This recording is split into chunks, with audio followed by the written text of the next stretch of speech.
Operation સિંદૂરની સફળતા બાદ જે દેશભરની જે સરહદી વિસ્તાર છે તેને એલર્ટ મોડ ઉપર મૂકવામાં આવી છે। હાલ આપણે છે ગુજરાતના દરિયાકાંઠા ઉપર જ્યાં જામનગરના સચાડા બંદર ઉપર રાત્રિના નાઇટ પેટ્રોલિંગ અને રાત્રિના જે બિનવારસુ પડેલી જે બોટ છે તેનું હાલ ચેકિંગ કરવામાં આવી રહ્યું છે।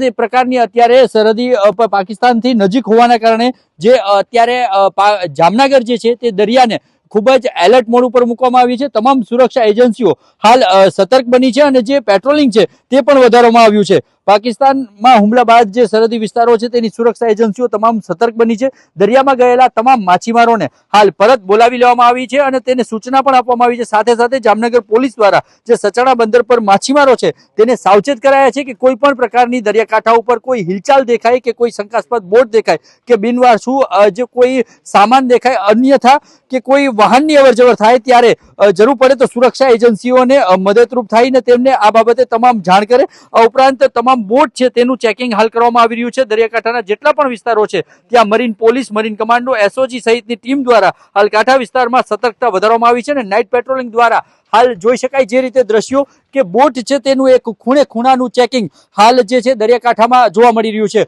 પોલીસ રાત્રિ દરમિયાન પણ હાલ કામગીરી કરી રહી છે અને બંદર કાંઠા ઉપર હાલ સંપૂર્ણપણે જે સુરક્ષા એજન્સીઓ છે તેને સતર્ક કરવામાં આવી છે। અનિલ ગોયલ સાથે દિવેશ વાયડા, ખબર ગુજરાત, જામનગર।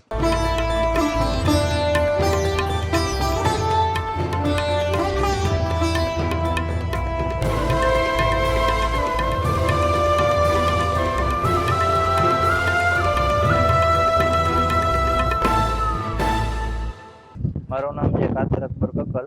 સચાણાના ગામ તરીકે આગેવાન તરીકે હું અહીંયા ઊભો છું, હું આવ્યો છું ને અમારે સચાણા વિસ્તારમાં દરિયાકાંઠે પાકિસ્તાનની નજીક બોર્ડરની આજુબાજુ આપણે આવે છે સચાણા ગામ।